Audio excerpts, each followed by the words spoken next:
আজকের ভিডিওতে আপনাদের সাথে শেয়ার করব 3D আর্ট গ্যালারি এবং এর প্রত্যেকটা ডিটেলস নিয়ে। So hello everyone, welcome back to our channel. সেদিন আমরা চলে গিয়েছিলাম 3D আর্ট গ্যালারিতে, যেটা কিনা নব থিয়েটার অ্যান্ড মিলিটারি মিউজিয়ামের ঠিক পাশেই অবস্থিত। মিলিটারি মিউজিয়ামের টিকিট দিয়ে কিন্তু আপনারা 3D আর্ট গ্যালারিতে যেতে পারবেন না, এটার জন্য আলাদা করে টিকিট কাটতে হবে। এটার প্রাইস পড়বে পার পারসন 200 টাকা করে, বাট আমরা যেদিন গিয়েছিলাম সেদিন আমাদের প্রাইস পড়েছিল হচ্ছে 100 টাকা। Buy one get one offer চলছিল সেদিন, উইচ মিনস আমাদের দুজনের টিকিটের প্রাইস পড়েছে মাত্র 200 টাকা। ওদের সাপ্তাহিক বন্ধ হচ্ছে বুধবারে, এছাড়া প্রত্যেক দিনই হচ্ছে সকাল 10টা থেকে রাতের 8টা পর্যন্ত ওপেন থাকে, আর হচ্ছে ফ্রাইডেতে দুপুর 3টা থেকে 8টা পর্যন্ত রাতের ওপেন থাকে। যদিও মিউজিয়ামটা 2টা ফ্লোর নিয়ে অবস্থিত, বাট এত আর্ট ছিল যে আপনাদের হাতে মিনিমাম 2 থেকে 3 ঘন্টা সময় না নিয়ে গেলে সবগুলো একদমই কভার করতে পারবেন না। প্রত্যেকটা ছবি এতটা সুন্দর এবং এতটা নিখুঁতভাবে আর্ট করা যে দেখে বোঝাই যাবে না এগুলো যে রিয়েল না। প্রত্যেকটা ছবির পাশেই হচ্ছে ডেমো দেয়া থাকে কিভাবে ছবি তুলতে হবে এবং কোন অ্যাঙ্গেলে ছবি তুলতে হবে। এছাড়া সেখানে যেসব ভাইয়ারা আছে দেখাশোনার জন্য, তারা কিন্তু আপনাদেরকে যথেষ্ট হেল্প করবে ছবি তুলতে। ট্রাস্ট মি গাইজ, আমি হচ্ছে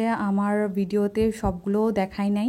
আপনারা হচ্ছে যখন আসবেন তখন হচ্ছে দেখবেন যে আরো অনেক আর্ট আছে। আমার মতো যারা আর্ট লাভার তাদের জন্য বেস্ট একটা প্লেস হচ্ছে এটা। এছাড়া এখানে হচ্ছে আমাদের দেশের অনেক ঐতিহাসিক জিনিসগুলো তুলে ধরা হয়েছে ছবির মাধ্যমে। আর এই জিনিসটা আমার কাছে এত বেশি ভালো লেগেছে, এটা হচ্ছে দেখে মানুষের বোঝারই উপায় নাই যে এগুলো কি আর্ট নাকি। আর এটা হচ্ছে মিরর মেজ, এটা হচ্ছে এই মিউজিয়ামের মেইন ফোকাস। এখানে ঢুকতে হলে আপনাদেরকে আলাদা করে পে করতে হবে পার পারসন 100 টাকা করে। যদিও মিরর মেজটাতে আমরা অনেক বেশি এনজয় করেছি, বাট মিরর মেজটা হচ্ছে একটু বেশি ছোট হয়ে গেছে, আর যদি একটু বড় হতো তাহলে হয়তো আরো ভালো লাগতো। বাট আমরা অনেক বেশি এনজয় করেছি এখানে। আর হচ্ছে এখানে লিটারেলি হচ্ছে আমরা আয়নার মধ্যে ধাক্কা খাচ্ছিলাম, কারণ হচ্ছে বোঝারই উপায় নাই যে রাস্তা কোন দিক দিয়ে যাবে। ওভারঅল আমার কাছে অনেক বেশি ভালো লেগেছে প্লেসটা, একদম মাস্ট ভিজিট একটা প্লেস। আমার ভিডিওর এন্ডিং এ আমি কিছু ছবি অ্যাড করে দিব আপনাদের দেখার জন্য। সো এই তো আজকের ভিডিওটা এখানেই শেষ করছি। ভিডিওটি ভালো লেগে থাকলে অবশ্যই লাইক, কমেন্ট এবং সাবস্ক্রাইব করবেন, এবং ফেসবুক থেকে দেখে থাকলে ফলো করবেন। আপনাদের কোনো কোয়েরিজ থাকলে অবশ্যই কমেন্ট সেকশনে কমেন্ট করতে ভুলবেন না। আল্লাহ হাফেজ।